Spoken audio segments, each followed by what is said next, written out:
រឿងព្រាយភ្លើងនៅជីខេត្តពោធិ៍សាត់មានភូមិមួយឈ្មោះថាភូមិអូខ្សាច់ភូមិនេះស្ថិតនៅដាច់ស្រយាលក្បែរជើងភ្នំក្រវីងដែលពោរពេញទៅដោយព្រៃក្រាស់អស់រយៈពេលជាច្រើនខែមកហើយអ្នកភូមិរស់នៅក្នុងភាពភ័យខ្លាចព្រោះរៀងរាល់យប់ថ្ងៃសេលតែងតែមានពន្លឺភ្លើងពណ៌ខៀវក្រហមហោះរេកេរេកាចេញពីព្រៃរួចមកទុំនៅលើដំបូលផ្ទះណាដែលមានសក្តីមានផ្ទៃពុះឬអ្នកជំងឺធ្ងន់អ្នកភូមិជឿថានោះគឺជាព្រាយភ្លើងវាជាព្រលឹងស្ត្រីដែលស្លាប់ទាំងទម្ងន់ស្លាប់ដោយសារសម្រាលកូនមិនចេញ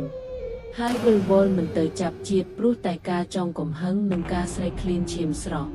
សុភ័ក្រជាគ្រូអាគមវ័យក្មេងម្នាក់ដែលទើបតែបញ្ចប់ការសិក្សាមិនអាគមពីលោកតាមម្ចាស់ភ្នំគេបានធ្វើដំណើរមកដល់ភូមិអូខ្សាច់ចំពេលដែលភូមិកំពុងជួបគ្រោះអាសន្នគេបានស្នាក់នៅផ្ទះរបស់មេភូមិសៅយប់ដំបូងសុភ័ក្របានសង្កេតឃើញអ្នកភូមិបិទទ្វារផ្ទះជិតឈឹងតាំងពីព្រលប់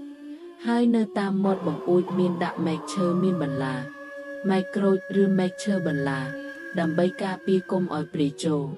មេភូមិសៅបានប្រាប់ទាំងទឹកភ្នែកថាក្មួយអើយកូនស្រីបងទើបតែមានផ្ទៃពោះ7 ខែបងបារម្ភណាស់ព្រោះយប់មិញបងឃើញពន្លឺភ្លើងនោះហោះមកក្រឡឹងផ្ទះបង3ជុំ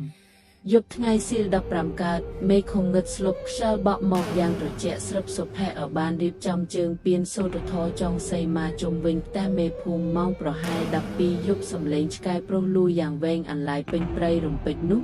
ពន្លឺភ្លើងពណ៌ខៀវស្រងាត់មួយបានហោះចេញពីដើមឈើធំនៅខាងក្រោយផ្ទះពន្លឺនោះប្រែរូបរាងយឺតទៅជាស្ត្រីម្នាក់ដែលមានក្បាលនិងពោះវៀនរយីកយាកហោះវាក្នុងអាកាសភ្នែករបស់វាក្រហមឆ្អៅដូចភ្លើងរីឯមាត់មានចង្គំវែងវាព្យាយាមហោះចូលក្នុងផ្ទះប៉ុន្តែត្រូវបានសីមារបស់សុភ័ក្ររុញច្រានចេញបណ្ដាលឲ្យវាស្រែកយំយ៉ាងគ្រលោពេញព្រៃអញឃ្លានអញចង់បានកូនវាឲ្យកូនវាមកអញសុភ័ក្រដឹងថាព្រាយភ្លើងនេះមិនមែនមកដោយចៃដន្យទេគឺវាមានគំនុំជាមួយគ្រួសារមេភូមិគេបានសូត្រធំសួរវិញ្ញាណនោះវាបានរៀបរាប់ទាំងយំសោកថាកាលពីច្រើនឆ្នាំមុនវាគឺជាស្រីបម្រើក្នុងផ្ទះនេះដែលត្រូវបានកូនប្រុសមេភូមិបោកបញ្ឆោតឲ្យមានផ្ទៃពុះរួចក៏បណ្ដេញចេញពីផ្ទះទាំងកណ្ដាលភ្លៀងរហូតដល់វាធ្លាក់ខ្លួនឈឺនិងស្លាប់ទាំងទម្ងន់នៅក្នុងព្រៃពួកហែងវាមនុស្សធម៌ពួកហែងសម្លាប់អញនិងកូនឯងឥឡូវដល់ពេលដែលអញត្រូវយកកូនពួកហែងវិញម្ដងព្រាយភ្លើងស្រែកខ្លាំងរហូតដល់ផ្ទះឈើចាប់ផ្ដើមរញ្ជួយវគ្គទី5ការតស៊ូដោយមន្តអាគមព្រាយភ្លើងចាប់ផ្ដើមបញ្ចេញយត់វាបានហៅភ្លើងព្រៃមកដុតព័ទ្ធជុំវិញផ្ទះមេភូមិដើម្បីបំផ្លាញសីមាការពារសុភ័ក្រត្រូវប្រើមាធិយ៉ាងខ្លាំងគេបានយកព្រះខ័នជ័យមកសូត្រអាគមរួចក្រវែងទៅលើអាកាស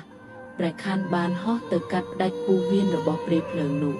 វាស្រែកយ៉ាងឈឺចាប់រួចធ្លាក់ចុះមកដីប្រែរូបរាងជាសាកសពដែលស្ងួតក្រៀមប៉ុន្តែវាមិនទាន់ស្លាប់ទេវាព្យាយាមលូនទៅរកមេភូមិសៅដែលកំពុងភ័យញ័រខ្លួននៅមាត់ជណ្ដើរ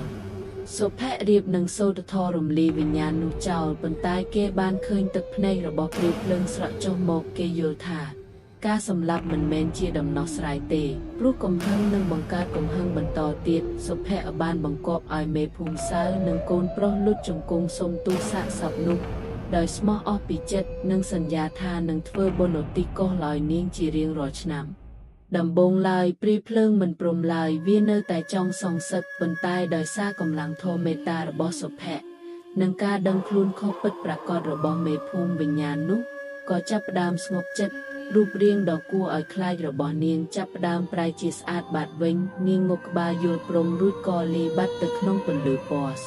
ព្រឹកឡើងអ្នកភូមិបានរកឃើញសាកសពស្ងួតម្នាក់នៅក្រោមដើមឈើធំរួចក៏នាំគ្នាធ្វើបុណ្យបូជាឲ្យបានត្រឹមត្រូវចាប់តាំងពីថ្ងៃនោះមកមិនដែលឃើញមានពន្លឺភ្លើងពណ៌ខៀវហោះកាត់ភូមិទៀតឡើយសុភ័ក្របានចាកចេញពីភូមិទាំងស្នាមញញឹមគេបានបង្រៀនអ្នកភូមិថាគ្រូអាគមមិនមែនមានតួនាទីត្រឹមតែសម្រាប់ខ្មោចទេតែមានតួនាទីជួយដោះស្រាយគំនុំនិងរក្សាសន្តិភាពរវាងមនុស្សនិងវិញ្ញាណ